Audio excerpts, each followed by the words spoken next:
Welcome to another week in the Wonderful Day in the Lord broadcast. I'm glad you can be with us as we start our day off in the Word of God for just a few moments. I trust this is something that's helping you and just getting you off to a good start in looking at the Word together. And we're going through the Psalms right now, just looking at some of the prominent Psalms. And this week we'll look at two of my favorites, and probably yours as well, Psalm 36 and 37. So we'll look at Psalm 36 today.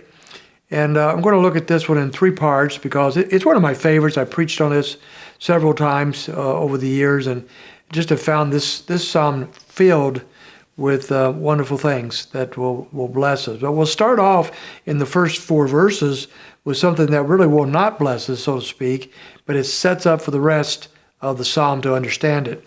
And that is that as the psalmist looks around him in these first four verses, he sees a lot of injustice going on, and he sees a lot of people doing things that they shouldn't be doing.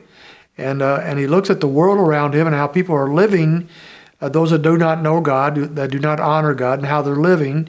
And he recognizes that, and he observes what they're living for and how they're going about their life. And he identifies some of those things.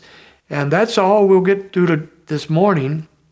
But that sets us up for the wonderful truths that he looks at with us the next 2 days. So let's look at what he sees, first of all, about the life of the unbeliever. And what he observes in verse 1, and there are several things that he notices. And these people, we might say, are spiritually dead. And he observes, first of all, that sin rules in their hearts.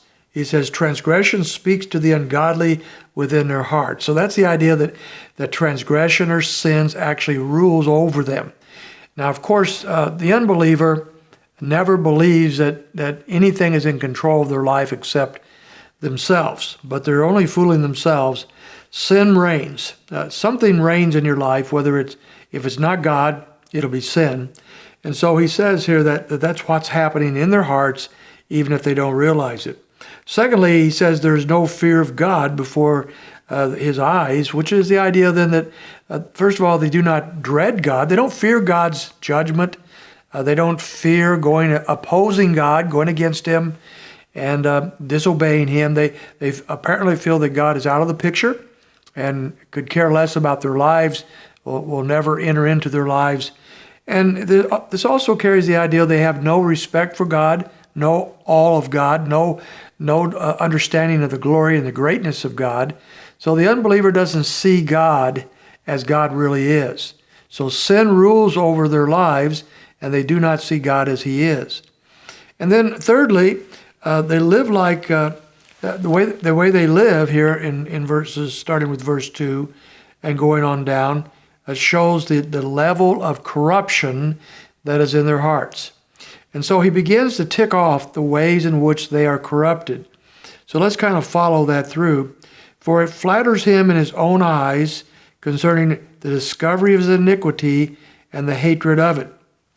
So first of all, he says, look, they are actually flattered by their own sinfulness.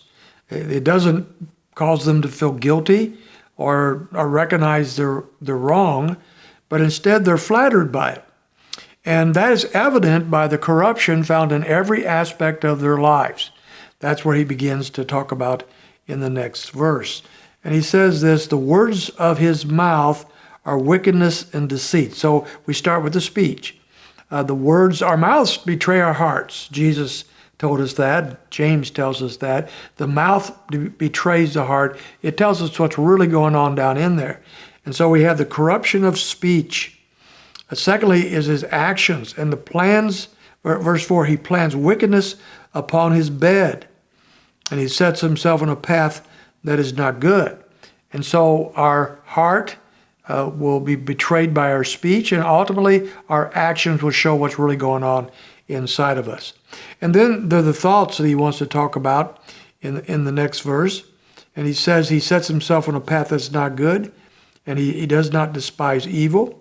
And in the first part of verse 4, he plans wickedness upon his bed. So even at night, as he's thinking about his life, he's planning for something else to do that is contrary to the will of God.